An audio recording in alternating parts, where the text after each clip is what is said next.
Assalamualaikum warahmatullahi wabarakatuh. Alhamdulillah wa syukurillah wassalatu wassalamu ala rasulillah wa ala alihi wa sahbihi wa man tabi'ahu wa wala. Bersyukur kita kepada Allah Subhanahu wa taala dengan mengucapkan alhamdulillahi rabbil alamin, dan tak lupa juga berselawat pada Nabi Muhammad sallallahu alaihi wasallam. Allahumma shalli ala sayyidina Muhammad wa ala ali sayyidina Muhammad. Alhamdulillah, tuan-tuan, saudara-saudara, saudara-saudari, bertemu sekali lagi kita dalam rancangan kali ini, yaitu dalam rancangan Tazkirah Online yang kita sentiasa bincangkan adalah berkenaan dengan hukum-hukum agama Islam kita ini, dan juga sebagai panduan kita dan juga sebagai menambah pengetahuan kita di dalam kita beribadah kepada Allah Subhanahu wa taala. Maka kali ini kita akan membawa satu tajuk, iaitu berkenaan dengan sembahyang sunat duha. Sembahyang sunat duha. Tuan-tuan yang dikasihi sekalian, sembahyang sunat duha ini telah ramai diperkatakan oleh para ustaz, alim ulama yang kita selalu dengar. Bahkan kita pun pernah mendengar akan kelebihannya. Kita pernah mendengar tentang fadilatnya, tentang orang yang beramal sungguh-sungguh dengan sembahyang sunat duha ini secara istiqamah. Ramai yang telah Allah Subhanahu wa taala anugerahkan pada mereka rezeki. Rezeki ini tidak semestinya rezeki berupa kekayaan, wang ringgit, tapi rezeki yang dimaksudkan adalah seperti rezeki kesihatan, rezeki terhindar daripada segala penyakit, rezeki bahagianya keluarga, suami istri tidak berkelahi, aman damai, anak istri aman damai, itu pun adalah rezeki juga.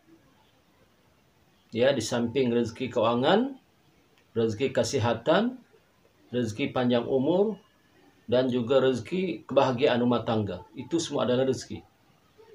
Kebanyakan masyarakat beranggapan bahawa rezeki itu adalah wang ringgit, kekayaan. Sebenarnya tidak. Itu memang rezeki, tapi itu sebahagian sahaja daripada rezeki yang dimaksudkan. Jadi pengalaman-pengalaman orang yang mengamalkan sembahyang sunat secara istiqamah ini, banyak yang telah dengan izin Allah ditunaikan. Di antaranya ada diceritakan bahawa ada seorang yang sudah lama tidak dapat jodoh dan ingin berumah tangga. Alhamdulillah, dengan diamalkan sembahyang sunat duha secara istiqamah setiap hari, maka dengan izin Allah, tak lama kemudian Allah Subhanahu wa taala pertemukan dia jodoh yang baik untuknya. Ada juga yang ada masalah keuangan, ya, kesusahan hidup. Bila diamalkan sembahyang sunat duha ini sungguh-sungguh, maka Allah permudahkan kesulitan hidupnya dan dengan memberi dia pekerjaan yang baik.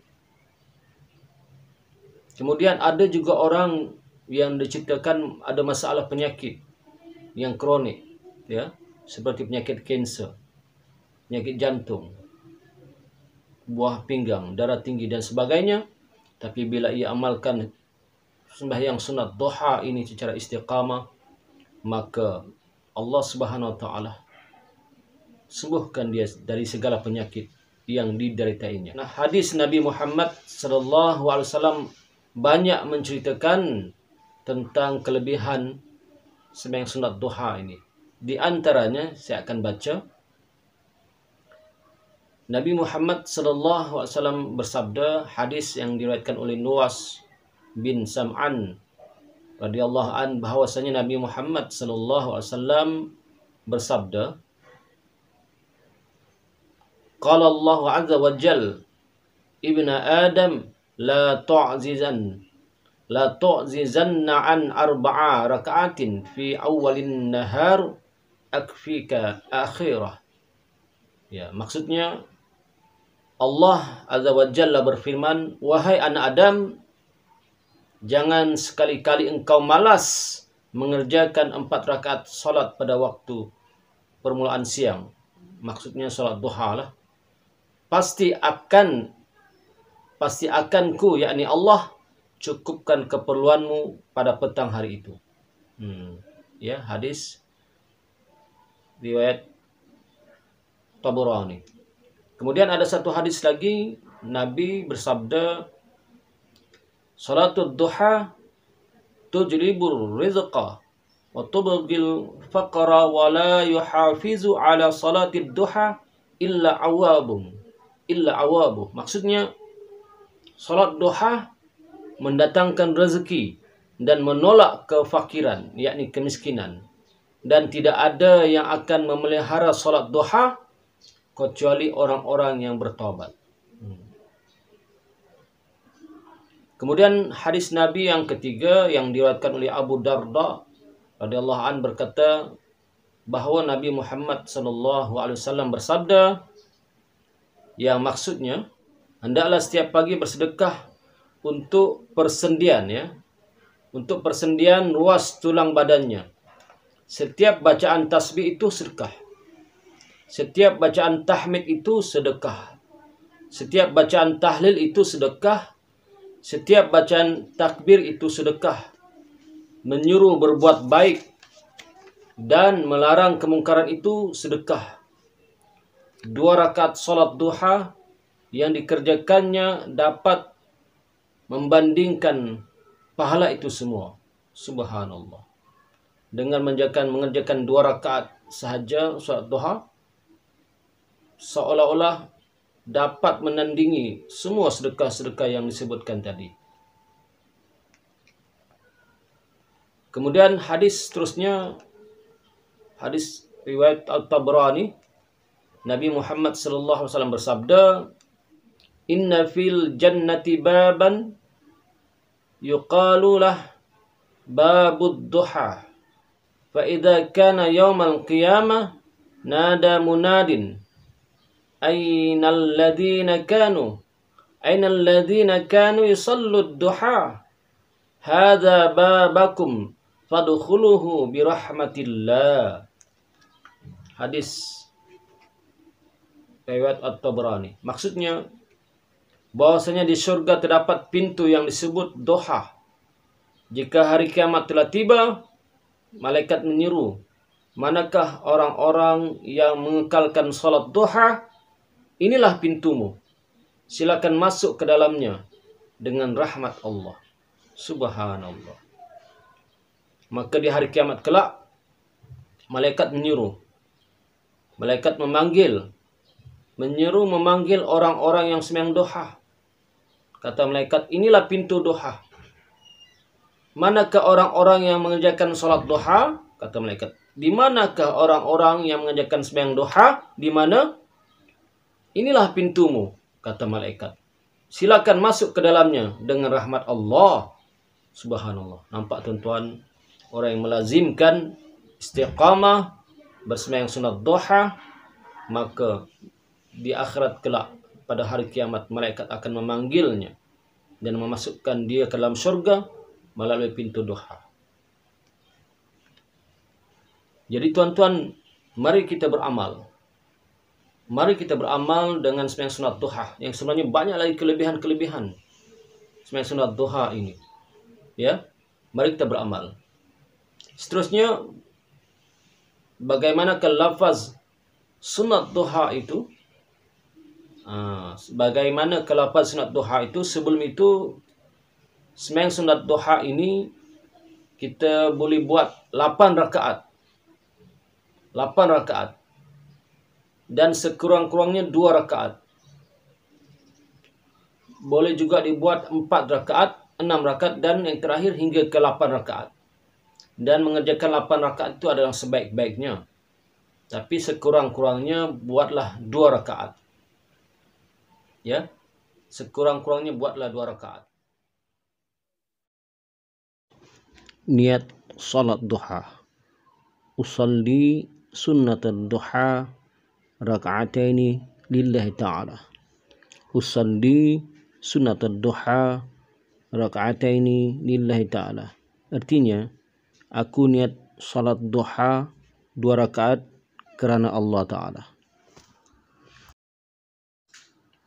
Boleh juga kita sebut macam ini, lafaz niatnya pun boleh, iaitu usalli sunnatul duha raka'ataini mustaqbilal qiblati adaan lillahi ta'ala.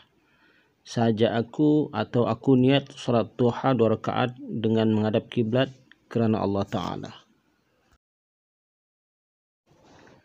Salat duha juga bermaksud salat sunat yang dikerjakan pada waktu duha, iaitu pada saat matahari telah naik lebih kurang setinggi sebatang galah, yakni kira-kira 20 minit selepas terbit matahari, hinggalah matahari berada tepat di tengah-tengah langit sebelum menjelang waktu zuhur. Anjuran Rasulullah terhadap amalan sunat duha adalah sebagaimana dalam sebuah hadis yang diriwayatkan oleh Abu Hurairah radhiyallahu an.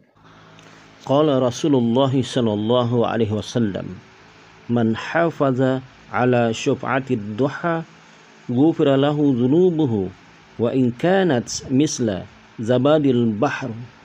Maksudnya, telah bersabda Rasulullah sallallahu alaihi wasallam, barang siapa yang memelihara jaminan yakni yang ada pada solat duha, terampunlah baginya dosa-dosanya sekalipun seumpama buih di lautan.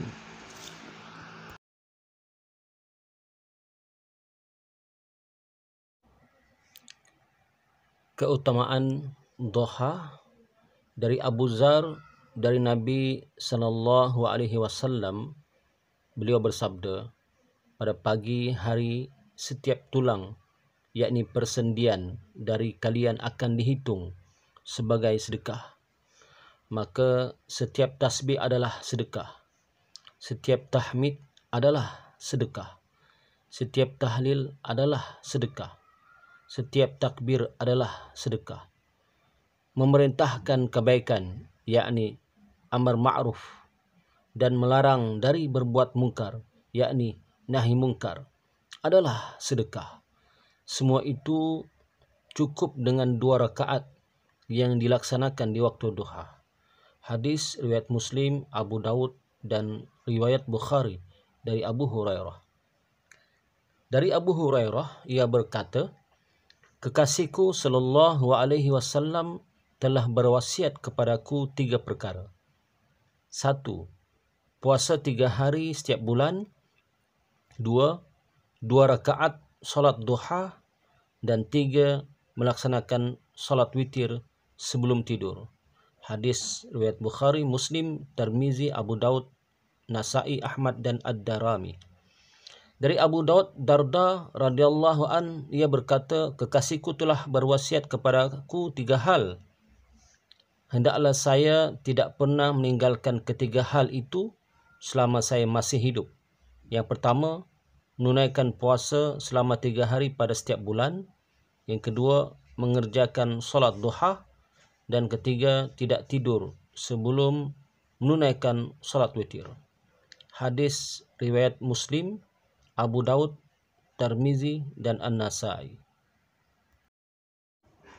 Demikianlah tuan-tuan, saudara-saudara, saudari-saudari sekalian tentang kelebihan mengerjakan solat duha. Marilah kita sama-sama mengamalkannya insya-Allah. Mudah-mudahan Allah Subhanahu wa taala kurniakan kita, tunaikan hajat kita. Mudah-mudahan Allah Subhanahu wa taala ampunkan dosa-dosa kita daripada yang dahulu dan yang akan datang. Insya-Allah, amin. Moga-moga tazkirah online kali ini memberi manfaat pada kita semua. Wabihi wallahu alam. Assalamualaikum warahmatullahi wabarakatuh.